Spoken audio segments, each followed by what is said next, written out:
Déplaceriez-vous une montagne si cela devait nuire aux personnes que vous aimez? Cet homme ordinaire l'a fait. Voici son histoire 100% vraie. Dans un petit village appelé Girlar à Bahar, en Inde, vivait un pauvre ouvrier. L'homme vivait avec sa femme. Ils avaient peu d'argent, mais l'amour et le respect mutuel rendaient leur vie difficile un peu plus facile. Une montagne étroite se dressait comme un mur entre le village et tout ce dont les villageois avaient besoin: écoles, hôpitaux, marchés et espoirs. Chaque matin, il passait devant un grand rocher lisse près de la montagne. Il s'asseyait souvent à côté pour reprendre son souffle avant de commencer sa longue journée de dur labeur. Cette pierre est devenue une compagne silencieuse, toujours patiente et toujours prête à attendre. Un jour, sa femme a glissé sur le chemin rocailleux près de la montagne. Elle a été grièvement blessée. Le médecin le plus proche était à plus de 70 km et la montagne lui bloquait le passage. Le long trajet jusqu'au médecin leur a coûté un temps précieux. Elle n'a pas survécu. Son décès l'a brisée.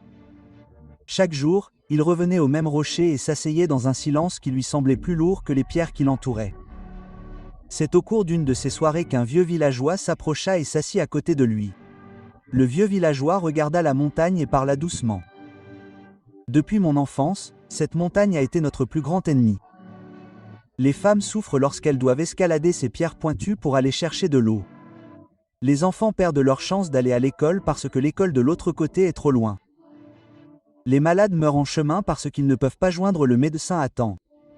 Les commerçants nous font payer des prix élevés parce que nous sommes coupés du monde. Cette montagne n'a pas seulement pris des vies, elle nous a aussi pris notre avenir. » L'homme écouta en silence. Chaque mot lui semblait une plaie ouverte qui n'avait pas guéri. Cette nuit-là, le chagrin le brûlant, il prit une décision qui allait définir le reste de sa vie.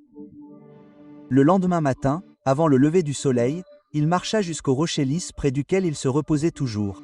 Mais cette fois, il ne s'assit pas. Lentement, d'une main ferme, il prit un marteau et un ciseau et gravait le contour de sa main sur le rocher. La gravure n'était ni profonde ni artistique.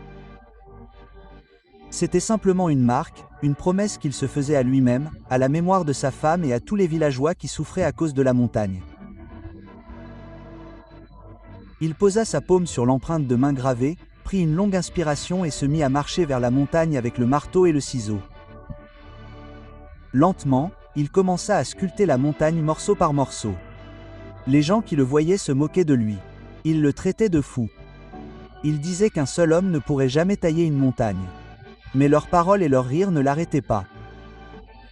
Chaque matin, il touchait l'empreinte de main gravée dans la pierre, sa marque d'engagement, et marchait vers la montagne. Il brisait des morceaux de la montagne sous le soleil brûlant. Ses mains saignaient, ses épaules lui faisaient mal. Parfois, il travaillait l'estomac vide, parfois le cœur vide. La pluie tombait sur lui, la chaleur le brûlait.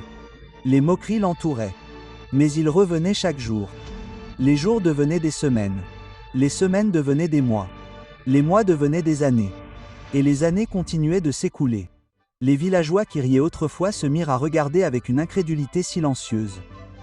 Ils virent une étroite fissure se former dans la montagne. Ils virent des pierres se briser.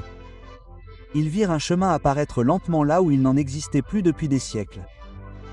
Ils n'avaient ni machine, ni argent, ni aide. Ils n'avaient qu'une constance implacable. Il continua pendant 22 ans. Et puis un jour, l'impossible se produisit. Un chemin dégagé, suffisamment large pour les personnes, les animaux et les charrettes, traversa enfin la montagne. Le difficile voyage de 55 km autour de la montagne fut réduit à seulement 15 km à travers la montagne. Les agriculteurs trouvèrent de nouveaux marchés. Les étudiants trouvèrent des écoles. Les villageois malades arrivèrent à temps à l'hôpital. Pour la première fois, Girlar se sentit connecté au monde. Les journalistes lui demandèrent plus tard « Comment avez-vous pu continuer pendant tant d'années ?» L'homme répondit simplement « Quand on aime quelqu'un de tout son cœur, on ne s'arrête pas. » Aujourd'hui, des milliers de personnes marchent sur la route qu'il a tracée de ses propres mains.